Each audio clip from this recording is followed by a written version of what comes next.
right, so here we have GWO, which I'm pretty sure is an insurance company. I had bought 417 shares. Roughly all of my entries are still sitting at about 20 grand, roughly.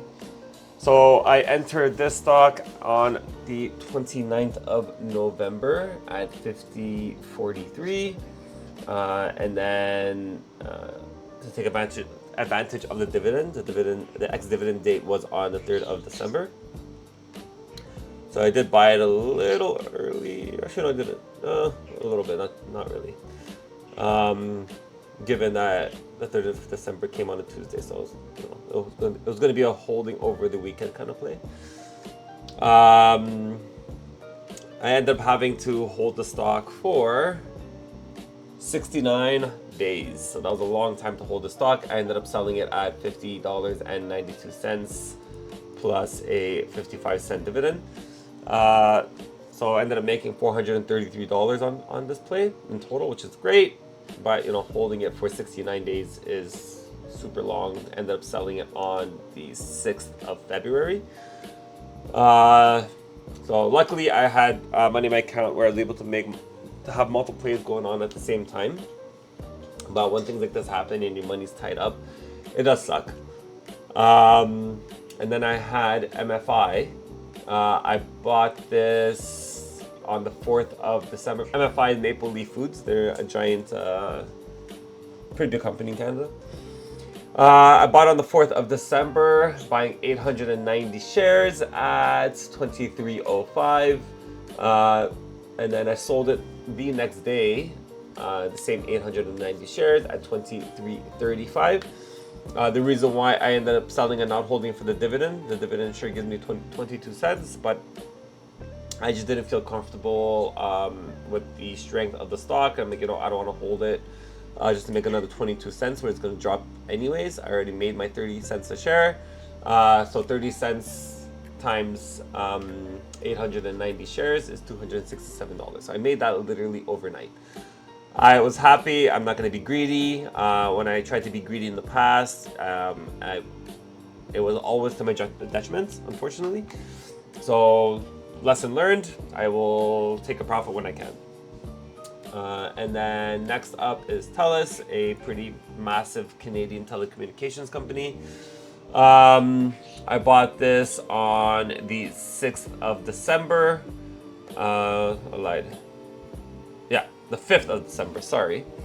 Buying 938 shares. Again, entries are around $20,000. I'm buying at an entry price of $22.17. I ended up selling the 938 shares at an exit price of $22.40. So 23 cents per share profit there, plus another 40 cents a share in dividends. This stock I did have to hold for a while though, because it did drop quite a bit. So this one I had to hold for 81 days. Yeah, it's a long time to hold a stock to only make $592, but not every play is going to be an overnight in and out, quick and easy, make $300. Sometimes you got to hold it. Sometimes you got to take a hit. That's kind of how the game works, right? Nothing is guaranteed, but as long as you have a reason for entry and a reason to get into the stock, you do analysis and you look or have reason to believe that the stock it will increase in price. I guess taking the risk is worth it. So again, making $592 on $20,000 that's just sitting in the bank anyways. I think it is well worth it.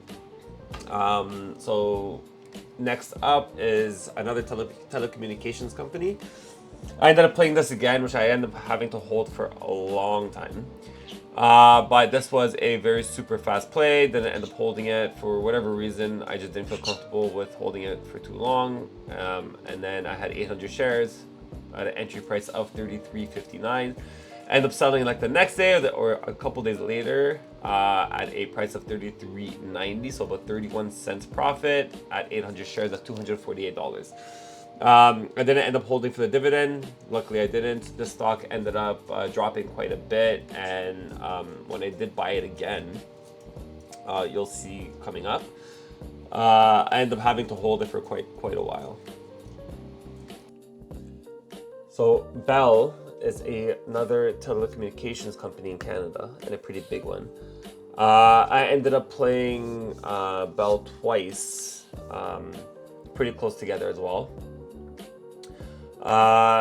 So the first time I bought Bell was on the 6th of February for 600 shares at 33.74. Ended up selling it on the 21st, so 2 weeks later, at 34.15. And at 600 shares, that's about $246 in profit. Bought it again on the 26th of February. Sold it a day or a couple days later at an entry price of $33.59, exit price of $33.90, so another 31 cents a share. These plays were not for the dividends. I was just expecting some upside there. The second time around, I did increase my shares. So since my account was growing, I was able to increase my size. So now, instead of an entry price of about 20,000, I had an entry of, I think, around 20, just under $27,000. Yeah, so it's not bad to make $500 on a single stock in a single month. So it's great, yeah.